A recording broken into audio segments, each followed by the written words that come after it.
The Honourable Leader of the Second Opposition. Thank you, Madam Speaker. I note that the throne speech promises to introduce legislation to renew referenda for tax increases.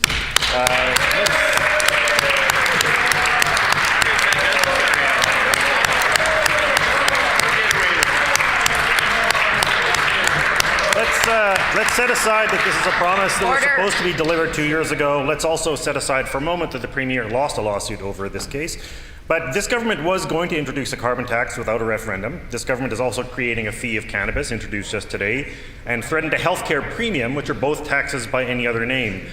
Is it this government's position that it doesn't have to have a referendum if it just renames taxes and calls them fees or premiums instead? The Honourable First Minister. The Honourable First Minister. Thank you very much for the question.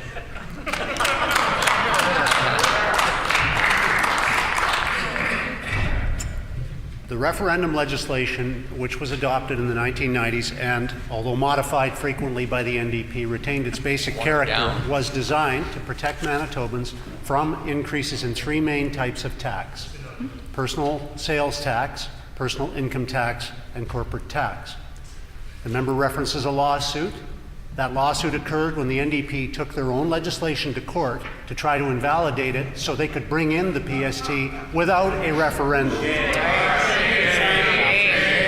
And so we will reinstate the legislation.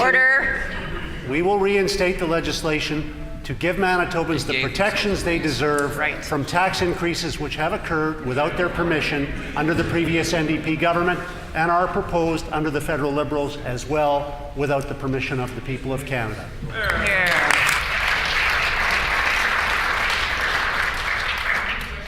The order.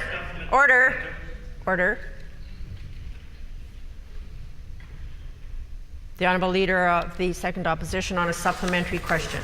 Thank you, Madam Speaker. Under this government, Manitobans are paying more for life-saving drugs, for education, for getting to work, school, or appointments on the bus.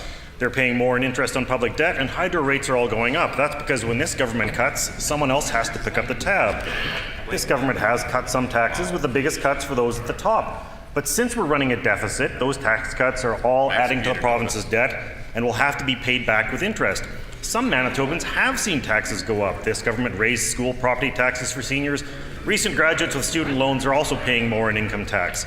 So the Premier doesn't seem to have a problem making life and business for everyone else more expensive. Is it just his own taxes he doesn't want to pay? The Honourable First Minister. Unlike the member opposite, having had the experience of working in my entire life, Madam Speaker, I have been paying my taxes all the time. Not some of the time, not selectively, not asking someone else to do it, not hiding anything offshore. Madam Speaker, making sure that I pay all my taxes all the time. But I've also made sure to try to keep the taxes low for the working families of our country and province. That's why I'm proud to say that I was part of a federal government that reduced the GST, not once but twice, which the Liberals raised, and is going to reduce the PST, which the NDP raised, so more money can stay in the hands of hardworking Manitoba families.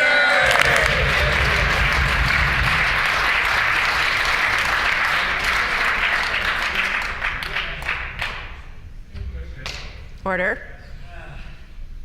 The Honourable Leader of the Second Opposition on a final supplementary. In 2014, Madam Speaker, the Premier filed a taxpayer-subsidized lawsuit on the issue of a referendum for the PST. Now, this referendum legislation was always something of a sham, Madam Speaker, because neither the NDP nor the PCs ever bothered to introduce any laws on how to actually run one. But the judge's finding in that case was significant. Judge Hanson wrote that, I quote, "Any attempt to transfer legislative power with respect to a money bill away from the Legislative Assembly to the electorate is inconsistent with Canada's Constitution." The court found the law was unconstitutional. The PCs may not have known this when the law was passed in the 1990s, but thanks to the Premier, we know it now. Is this Premier going to abandon this legislation, or is he again going to pass a law he knows violates the Constitution?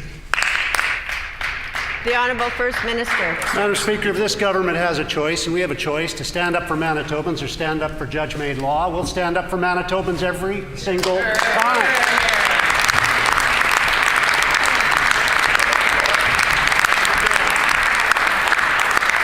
And it is particularly, Order. Order.